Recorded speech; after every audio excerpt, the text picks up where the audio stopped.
Good evening, everyone, and welcome to IELTS Elucidation.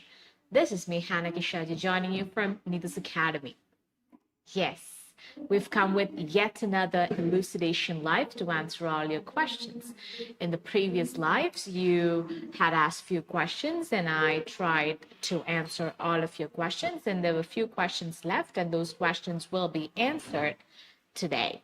Okay, and also the new questions that you asked will also be answered. We come with IELTS elucidation on alternate Fridays. Okay, yes. So how are you all doing? How is your practice going? Are you all practicing your IELTS listening, reading, writing, and speaking? I can tell that you're all practicing because you're all asking really good questions. You have some doubts about certain things. You have some questions about certain modules. And this time I got a lot of questions about listening and speaking module. So we'll be talking about speaking and listening module in detail. We actually do have a live on speaking, IELTS Speaking Mastery. So you can watch that, and which will be on Wednesday at 6 p.m. So you'll be able to watch it if you come on Facebook on Neetu's page on Wednesday at 6 p.m. So there I'll be discussing speaking in detail and sharing with you all the strategies, tips, and tricks, and all that's needed for you to speak really well for your exam. Yes. So I think you're all commenting, and good evening, everyone, once again. So just tell me about how your week was and how your practice was and which is the toughest module, and then we'll start with answering the questions. Yes. Comment.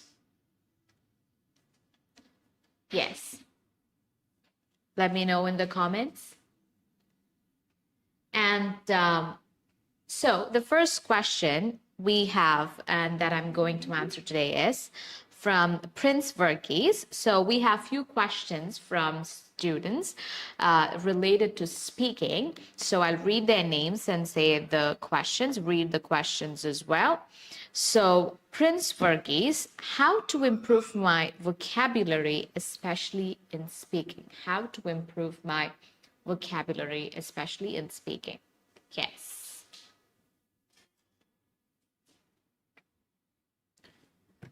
Yes.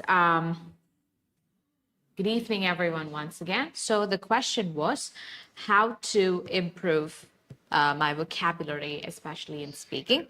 Another question we have is Ragi GR. How can we get an idea about our 2 minutes?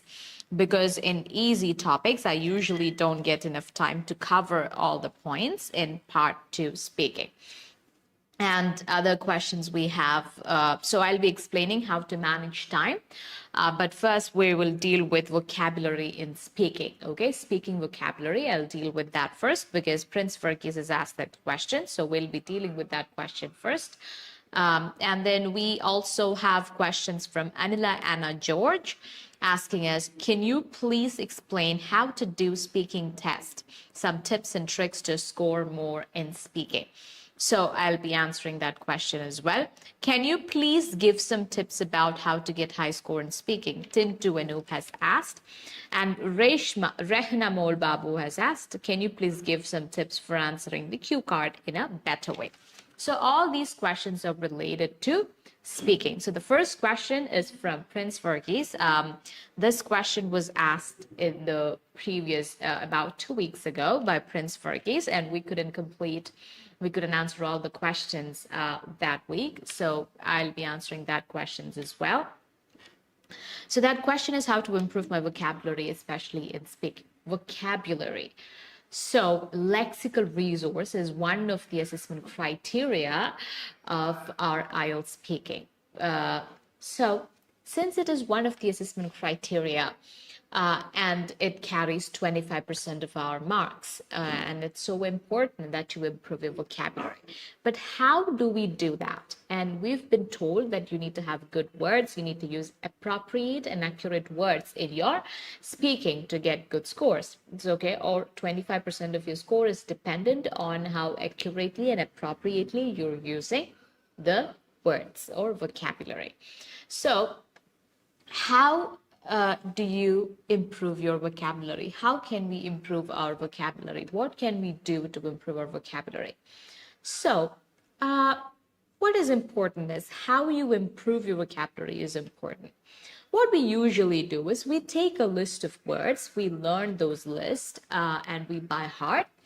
Then we go for the practice and we try to use those words and we end up not using those words and we end up being stuck thinking about that word and we feel like we know that word but we're not able to use that word because that word is not actually coming to our mouth, and that's causing us some problem. Yes, that affects your fluency. So if you don't have proper vocabulary, if you don't have enough words to express yourself, that will affect your fluency. So you will lose your marks for your fluency. So what are the 4 assessment criteria? Coherence, fluency and coherence, then lexical resource, grammatical range and accuracy, and pronunciation. So when you are stuck and when you don't remember a word and when you are stuck, then that affects your fluency. So automatically, and that would also affect your coherence, and automatically you're going to lose 50% of your marks. So it's important that you know the real way to learn your vocabulary. So what do is, instead of learning those new, difficult, fancy words, what you can do is you can work on the words that you already know. What did I just say? Work on the words that you already know. So I can explain it to you with the help of an example. Imagine you know 100 words. Okay, that's the number of words you know. But you mostly use 25 words. 25 words. Okay, 25 words are the words that you usually use, like words like apples, oranges, in, on, at, and. That is 25. The remaining 75 words you know. You know, in a sense, if you come across it in a book or something, you will be able to understand what it means. Or if someone tells you that word, you'll be able to tell them the meaning, or you'll be able to understand it. You'll be able to comprehend that word. You know that word that way, but you don't use it. Okay? And we have to work on these 75 words. Okay? So that the process becomes easier and the memory becomes stronger and fluency becomes better. What we do is we go beyond this 100 words. We already have 75 words that we know but we don't use. But other than that, we go for 120 words. 102, 103, we try to learn new words. And that requires so much energy and effort and time. So you waste your time on learning those words. Okay, I'm not saying you don't have to learn new words. You have to learn new words because those words would help you in your writing and in your reading. Because when you know new words and fancy words, your writing and reading would become much easier for you. But for speaking, will that help? No. Most of the time, no. Because fluency is important. Words have to really flow for your speaking, for which you have to work on the words you already know, but you don't always use. You don't always use that word because you don't know to pronounce it, or because you're not that familiar with how that word is used, but you know that. For example, the word exacerbate. Exacerbate. I don't use that word quite often, but if I see that word somewhere, I know the meaning of that word. Okay, I know making something worse. Okay, I know that's the meaning of the word. I know that word, but I don't know it quite well. So what will I do? I will Google sentences with it. So this is a word that I already know. This is one of the words from the 75 words that I already know, but I don't use. Okay.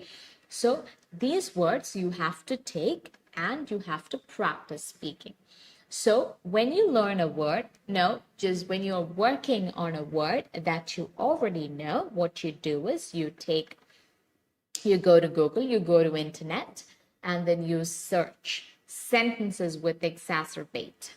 Okay, and you say those words and sentences, you read those sentences and you repeatedly read them. You read multiple sentences with that word, you learn its meaning, and then you're also making sentences with that word, and then you will note down that word in your notepad. The next day you will use that word in your real life, or while you're speaking, or while you're practicing your speaking, you will use that word. This is how you improve. So every day, or just today, what you can do is write 75 words. I mean, not 75 words. Out of the 75 words, the 10 words that you already know, but you don't use. And every day, take one word and do this practice. Go Google the sentences with it and read out that sentences and use it. Another thing to improve your vocabulary is when you learn a word, you should also learn its pronunciation. If it's a new word, make sure you learn its pronunciation. For example, the new word that you learned, for example, take this for example. The new word that you learned is overwhelming. Overwhelming. If that is a new word that you learned, you have to learn its pronunciation and say it out loud quite a few times.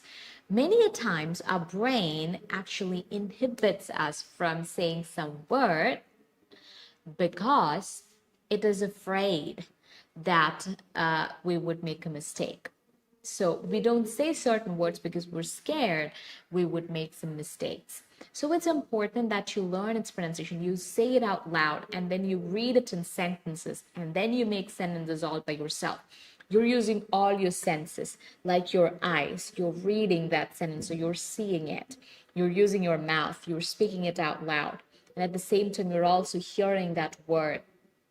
And so you're using your hands to write it down onto your notepad, okay, or type it in onto your phone. So in all these senses, in all these ways, you're actually using all your senses and you're learning that word. So this is how you have to learn or improve vocabulary for your speaking. You have to read widely, and there you'll come across words. So if you come across a new word, learn it, but for your writing and reading.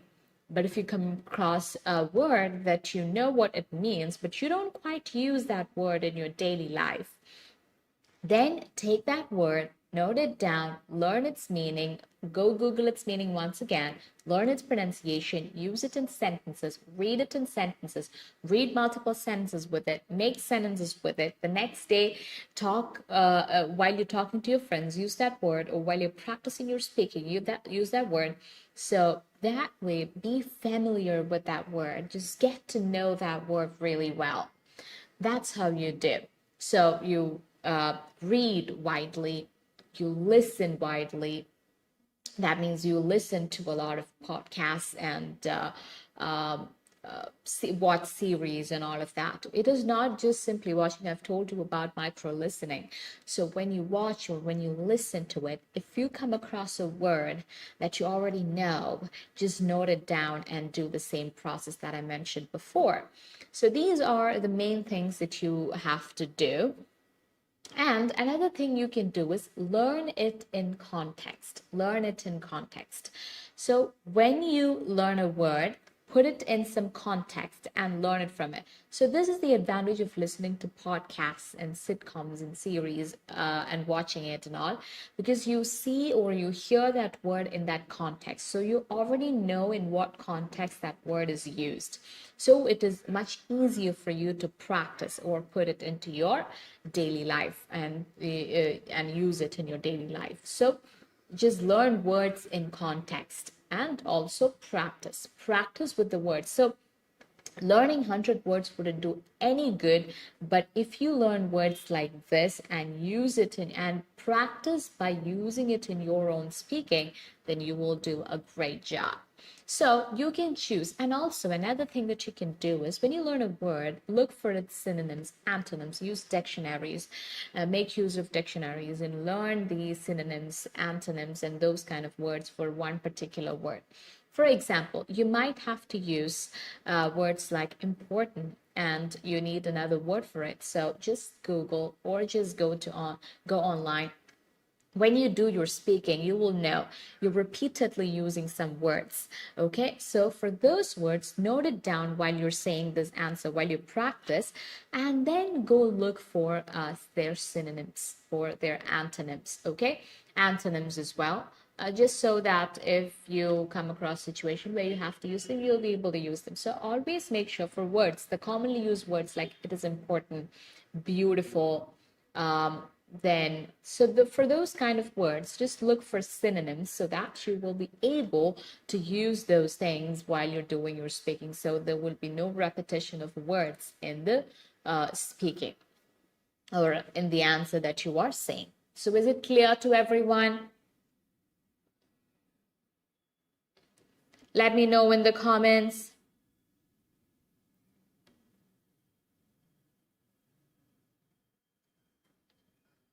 Yes. Is it clear to everyone? If it is not clear, just let me know that it's not clear or you were not able to understand it. So next question we have is from Ragi GR. How can we get an idea about our 2 minutes? Because in easy topics, I usually don't get enough time to cover all points in part 2 speaking. Okay?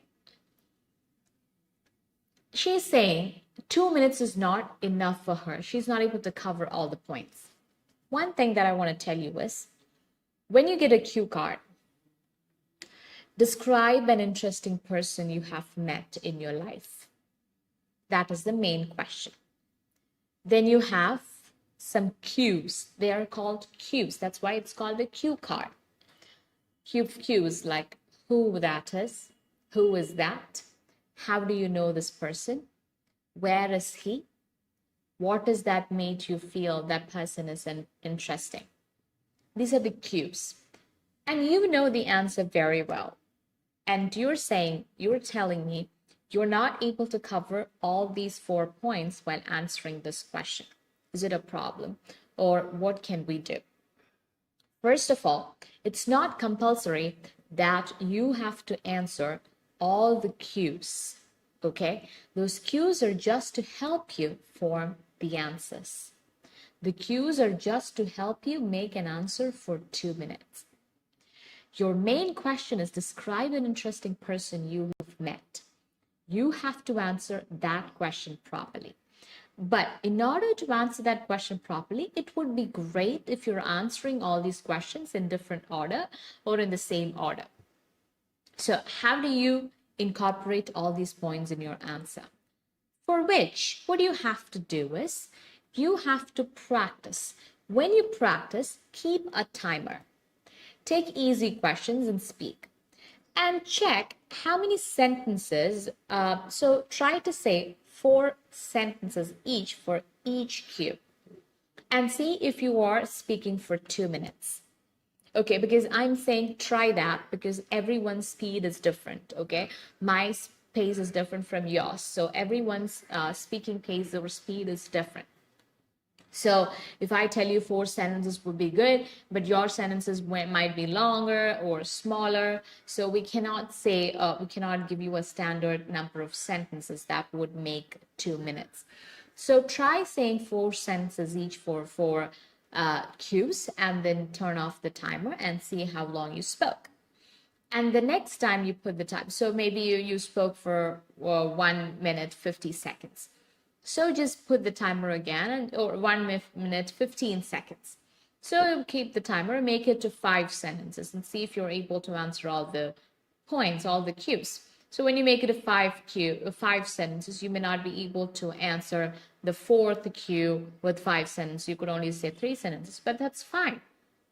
So you would put a limit of like 5 sentences for each cues, and thereby you'll be able to speak for 2 minutes. Otherwise, an easy thing to do is always practice with a timer, so that automatically your brain gets the sense of would just come to know when it is 2 minutes. All right, the brain would be able to sense when it's 2 minutes. You will learn it. You will have the practice for it. You will be skilled to know when it's 2 minutes. So if you want to improve that, or if you want to work on that skill, you have to practice with a timer for 2 minutes every day. Okay, so every time you practice, make sure you turn on a timer, you keep it there, and then you start speaking. And then end it. Once the 2 minutes is over, stop it and see where you spoke more, which point was actually you were speaking more. But I would say it's okay if there were 3 points, all right, 4 points, and you spoke really well for all the 3 points, then that's well and good. If you have fluency and coherence, if you have lexical resource, if you have good grammatical range and accuracy, if you have good pronunciation, then your answers would be correct. You will get pretty good scores. Okay, so it's not compulsory that you have to do it, but if you feel like you were not answering the question really well, you can try this method I told you. And if you don't have points to say for your part 2, I've told you some tips that you can do in order to I've told you some tips that you can follow in order to improve your ITS, that is taking a topic and speaking to yourself for 2 minutes every day, and also speaking to your friends and taking a topic and turning on the camera and speak and record it. Okay, thereby you will improve it and select topics from different articles and books and magazines, and you select topics and you speak. And if you have struggled with that, forming ideas or having ideas, just read about that particular topic, Google it or do a research, and then start talking about it. So on the first day, you may be able to talk only 4 or 5 sentences. The next day, you'll be able to speak 5, 6 sentences. The next day, you will improve. You'll be able to speak for 1 minute. So after a week or 2, you will be able to speak for 2 minutes with a good flow. All right. All right, so now we have a question from Anila Anna George. Can you please explain how to do speaking test? Some tips and tricks to score more. So for speaking, the most important thing that you have to focus on is your fluency. So you might think, why am I saying about fluency? Because I've told this even before in the lives. The 4 assessment criteria are fluency and coherence, lexical resource, vocabulary, grammatical range, and accuracy. Lexical resource same as vocabulary, grammatical range and accuracy, and pronunciation. Only if you have good grammar and good lexical resource, that's vocabulary, you will have fluency. So when I say focus on fluency, I'm also saying work on your lexical resource and your grammar. And of course, your pronunciation. Like I told you before, if you don't know to pronounce a word, your brain wouldn't let you pronounce that word. It would inhibit you and you would be stuck. There, your fluency. So this is basically about fluency. Working on your fluency is very important. And these are the pillars of fluency: lexical resource, grammar, and all of these things. So first thing, step 1 for that is knowledge. Gain knowledge about lexical resource, like good words. Like I told you, how to improve words, how to improve vocabulary, and what you can do to improve vocabulary for speaking. There is a way in which you improve your vocabulary for speaking. Work on that. Do that method. Follow that method. Grammar. Like I always tell you, grammar, it's just a matter of 2 weeks or 4 weeks. Okay, if you put in some time, if you're ready to invest some time, you will be able to answer all the questions without grammatical mistakes. So invest some time in grammar. Okay, so that's what you have to do. For example, main areas, the 12 tenses, subject verb agreement, construction of sentences, simple, compound, complex sentences. So learn these main areas, and active voice and passive voice. If you can learn it, it is better. It is well and good. So learn these sentences and learn these areas of grammar, but you don't have to learn all the difficult things from grammar, just the basics. Okay, just have an overall idea. It's more like math. If you invest in time, it's going to be with you forever, I would say. So better, so you focus on that and you learn it. Okay, it would be better if you do that, and it would be great. So working on your vocabulary or lexical resource, then your grammatical range and accuracy, and your pronunciation. When you say a word, if you're unsure about how the word is pronounced, just learn the pronunciation of that word and pronounce it properly, so that one thing is you wouldn't be afraid of saying that word because you already know how the word is pronounced, and you'll have that flow and you'll get better score for your pronunciation. So work on these 3 things. So these are the basic things you have to do while you're improving your speaking. Next thing comes to how to answer the questions. So there is a way in which you answer your part 1 question. Part 1 question, you have different types of questions, like liking questions, like the common questions that you're getting. So practice selecting those questions and frame an answer for that, and have a way or 1 or 2 ways in which you would be answering those questions. Just follow that method so that you would have better fluency for those kind of questions when you get. Because most of the time you get those kind of questions like, do you like music? So in that case, you can say, I like music. Or instead of saying that, just find some alternatives, some different ways of saying it. I'm not very much into music because I don't have the talent for it, and I'm kind of tone deaf. So I'm not a music person, okay? Or I'm not a person who likes music. So you're not saying the exact same words in the question, but you're saying a different phrase. You're using a different phrase and different style of answering. So always have 1 or 2 options with you so that you can say one beautiful one for your exam.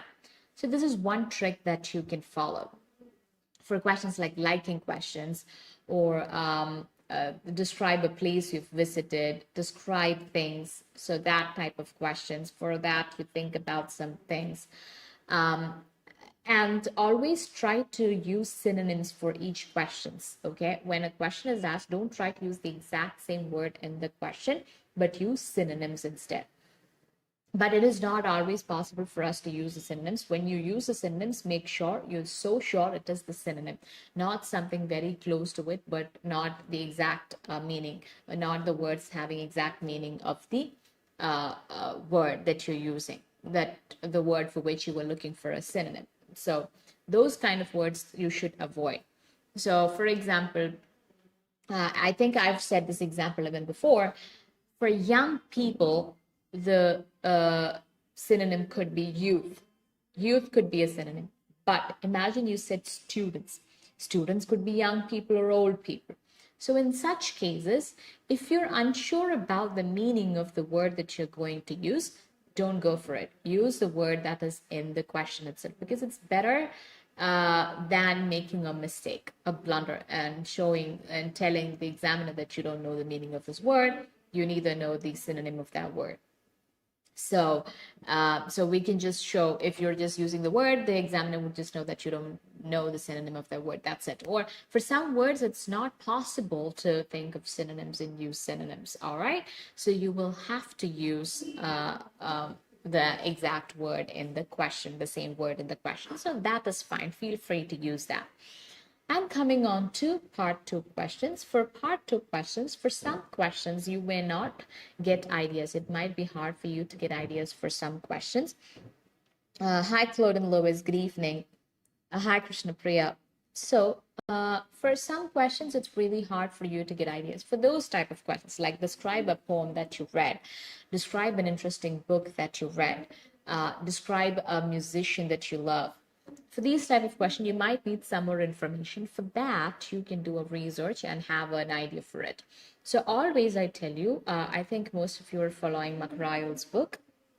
When you follow that speaking book, make sure you go through all the questions in it or before you go for your test, and then select those questions where you find it hard to form ideas, and then pick out those questions and Google it or read from a book how you can get ideas for those questions. If it is about an interesting book you've read and you haven't read any interesting book, you'll have to say about a book, you'll have to talk about a book. So read about a book, the preface of a book or the summary of a book, and then say that and make it up into a story and say it in your answer.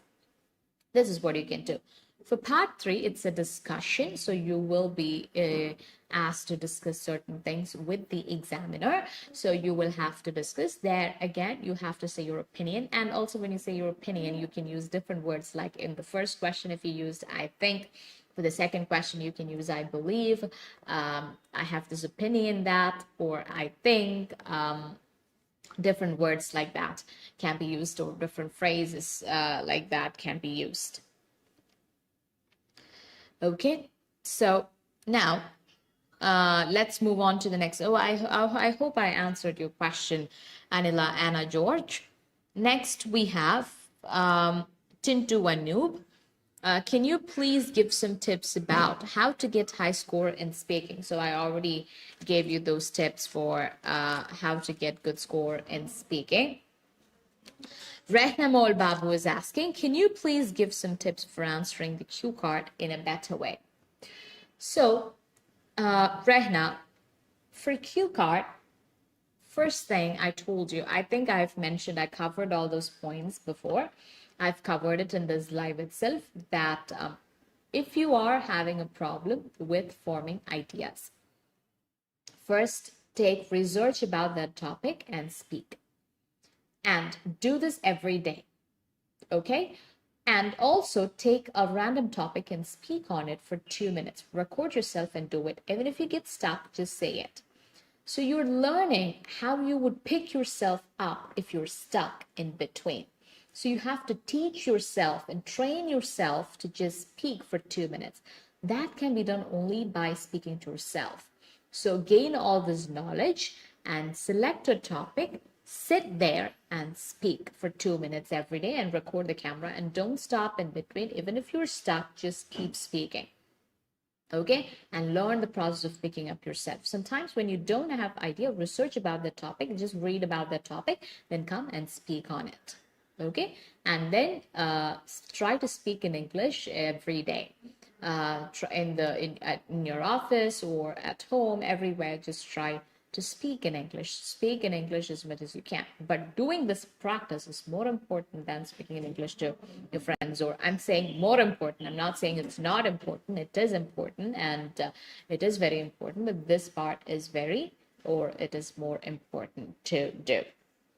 All right, so that's what you can do. If you are speaking too much, then the examiner will stop you, but make sure you speak within your answer is over within 2 minutes, for which you can again practice with the timer. Practice saying those answers with timer, so you will have an idea about when 2 minutes will be over. You won't, it's not a test where they test if you know when 2 minutes is over. So that is not very important. That is not a very important thing, but it is important that you know when 2 minutes would be over, so that you would be able to beautifully conclude your answer. Otherwise, you wouldn't be able to conclude your answer. So make sure you do that as well. And then we have a few questions on listening. So I will be answering those questions. I'll read the questions. Hi, 𝗂𝗟𝗏𝗂𝗧𝗦 has this. 𝗂𝗟𝗏𝗏𝗏, if you're here. 𝗂𝗟𝗏𝗏𝗏 is asking, hi, can you please give some tips in listening part, especially on section 3. Okay. And how we could answer, Danny Francis has asked how we could answer MCQ in listening. MCQ in listening. Okay. So these are the two questions we have got. And Ashley Saju has asked difficulty to find answers to MCQ.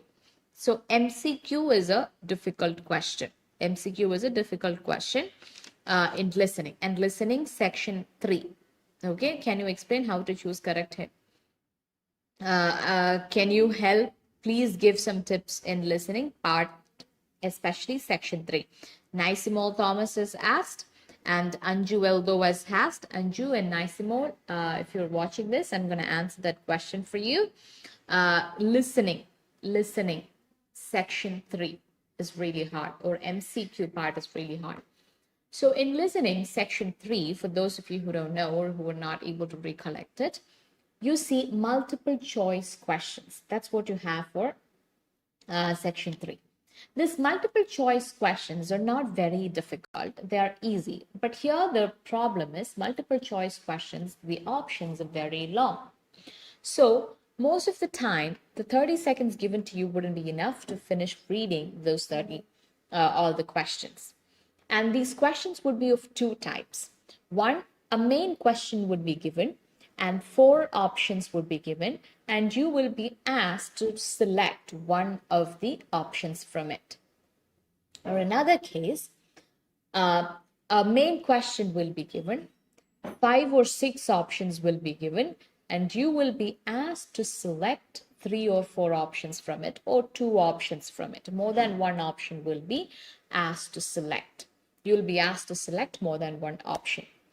So these are the two ways in which the questions would come. One is how a question will be asked, 3 or 4 options will be given. You'll be asked to select one option from it. The other is a question is given, few options are given. From that, you'll be asked to select 2 or more options. So that is important to note. So that is very important to note. Okay. So, understanding the questions, what's in section 3, why are a lot of students saying that part is really hard? Number one is that it's really hard to read those questions within the 30 seconds time. For that, what you can do is, once you're done reading the questions of section 2, you're given some time, around 30 seconds, to read, to check your answer. Don't use that time to check your answer, because you'll already get almost 10 minutes to transfer. You already have almost 10 minutes to transfer your answers to answer sheet. So don't use that 30 seconds to check your work. Instead, use that time to read the questions. So use those 30 seconds plus the 30 seconds given to you to read the questions, 1 minute. Use that time to read the questions. Take your time to read it. And while you're reading the question, what you have to do is read the questions first. Just the questions. Then come back and read so at least you know the questions. Otherwise, what will happen is you'll read 3 questions and their options, but you'll have no idea about the 4th question and you will miss that question. So while you're reading the question, you'll also underline the keywords. You'll underline the keywords and you will also read the options. While you're reading the options, and after that, after reading the questions and underlining the keywords, you'll come back to the questions again, to the options. You'll come back to the options and you'll underline the keywords in the options. After underlining the keywords in the options, you're good to go for the audio. Okay, and in the next page, you will have other set of questions. Read that too very quickly. So your reading speed is something which plays a major role. You have to read really quick. And how do you read really quick? You don't use your mouth, you use your fingers. You focus on 3-4 letters at a time. Try to understand the meaning, underline the keywords and focus on the keywords. So when the audio is playing, you will focus on the keywords of the question and the options, and you will take them correct. Okay, This is how you can do it. And what I can tell you is few other things that you can do is, if there is a title for the question, look for the title. Okay, and then so that you will know what to expect in that question section. Then underline the keywords in the question. So what is a keyword? I'll give you an example sentence. I'll read a sentence for you. What 3 items are you recommended to take with you to the spa? What 3 items are you recommended to take to the spa? To take with you to the spa. Tell me, comment, what is the keyword in it? Comment. Comment. Yes. Okay. So here, the keyword is recommend. What are the 3 items you recommended to take with you to the spa? Recommended. So the items recommended, 3 items recommended. Okay, so recommended is the keyword. So you're underlining the keyword in it. And try to predict the answers, like just predict what or anticipate what the answer could be. So if you're given for options like money, slippers, fruit, towel, so just guess which all questions would be, which all options could be the answer. And then think of their synonyms. Because in the audio, you may not be hearing the exact word in the question. For example, instead of fruit, you might hear the name of a fruit. For example, you might hear something like apple, orange, something like, think of synonyms. All right, and those synonyms will come in the audio. Then identify the difference. So in the options, when you're given multiple options, there is a chance you may get confused with it. You may not know what that is and what makes it different. They look similar and you may get confused. So underline that one portion that makes it different. For example, if 3 options like this are given, you must take a towel, you can borrow a towel will be provided. So these are similar. So one is you must take, underline that word. Borrow a towel, borrow, underline borrow. And then you, a towel will be provided, underline will be provided. So this is how you identify the difference between 3 options. This is underline those words, except the common word, select the words that are not common. So that will tell you the difference, the actual difference between the options. Okay, that is one thing that you can do. And always, see, most of the time your answers go wrong because you don't understand why. Sometimes you don't understand why it went wrong because you heard it in the audio and that is not the answer. How is it even possible? That is possible because there is something called distractors. Yes, from the name itself, it is easy to understand distractors are those things that will distract you. For example, I'll read a sentence, a dialogue from a listening audio. I always recommend taking packed lunch. Okay, so we might think packed lunch is the answer and we would go and take it as the answer. But what you have to do is, if you hear an answer, you should put a tick mark against it. Okay, but you should still continue. You should continue listening to the audio because there will be distractors. So in this one, they're saying, I always recommend taking a packed lunch, but the spa are providing complimentary refreshments for your visit, so you won't need to. So that means she doesn't need to take packed lunch with her. Is it clear?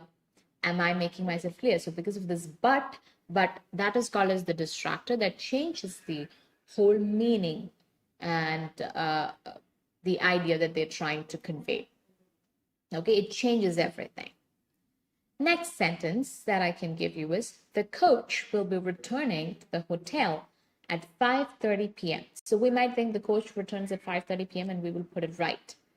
But just do again, put it right, but continue listening to the audio so that if that option is not the answer, you can strike it off, put a mark and cross it. Okay, you can strike it off and you can take the correct portion. What some students do is they get the answer, they hear about it. In the audio, you might even hear about all the three options. Okay, so if you put tick mark for the first option you hear, then your answer would be wrong. You should listen to the whole audio and you should wait till the whole audio is over to confirm that is the answer. So if you have the urge to mark it right, just put a small mark there, but when you hear it is not that answer, just put it off, strike it off. So here, the another example is the coach will be returning to the hotel at 5:30 p.m. No, sorry, we have changed to 6 o'clock to avoid the worst of the rush hour traffic. Okay, so no, sorry, we have changed it to 6 o'clock to avoid the worst of the rush hour traffic. Okay, that is the answer for that. So that means they've changed it to 6 o'clock. So no, sorry is a distractor that changed the whole idea of that sentence. Then I don't usually advise taking any money as everything is included. However, they have a home pamper kit promotion on at the moment. So you might like to treat yourself. That means you might have to take money with you, because if you want to buy the home pamper kit promotion pamper kit, you need money with you. So you need to take money with you. So it is, at first they're saying I don't actually advise. So we would think that option is correct. But they're using a distractor, however, and they're conveying a different idea. And when you write the options, you don't have to write that options. I mean, you don't have to take and write. If option A is fruit, you don't have to write fruit as your answer. You just have to write A, B. Many students do make this mistake. They try to write the options in the answer. Don't do that. All right. Always identify why you're making a mistake. Is it because you didn't understand the audio? Is it because you made a silly mistake like copying down the options instead of, even if the information is correct, that answer would be wrong if you write fruit instead of option A. Okay. So you have to write the options. And if you don't know the answer, you tried all these steps and you don't know the answer, just make a guess. Okay, you have no negative marking, just make a guess and it will be right and it should be right. Or it would be wrong. So it's just a matter of just making a guess, A, B, or C. Just make a guess and write your answer. So this is how you do your MCQ listening. Okay, so just underline the keywords, read the questions, and do the steps that I mentioned. Watch for distractors, then predict the answers, think of synonyms, identify the difference, and these are the things you have to do to get a good score in your listening. So this is how you can make your listening part, section 3, easy. Okay, so do you guys have any more questions?